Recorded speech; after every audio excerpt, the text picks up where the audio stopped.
Model Paula Verhoeven, akhirnya angkat bicara terkait isu yang menuding dirinya mengidap penyakit HIV. Isu tersebut mencuat setelah kutipan isi putusan perceraiannya dengan Baim Wong beredar luas di media sosial.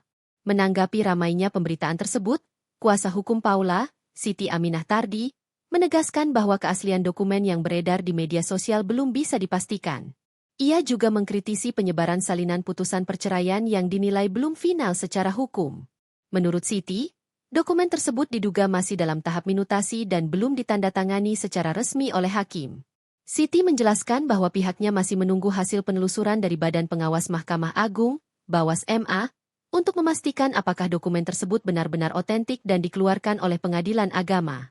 Lebih lanjut, kuasa hukum Paula menegaskan bahwa informasi terkait rekam medis seseorang merupakan data pribadi yang dilindungi oleh undang-undang dan tidak boleh disebarluaskan sembarangan. Atas penyebaran dokumen tersebut, tim kuasa hukum Paula telah mengajukan pengaduan ke Bawas MA pada Kamis, 24 April 2025. Mereka menuntut keadilan dan penyelidikan atas penyebaran dokumen yang diduga dilakukan dengan itikat buruk.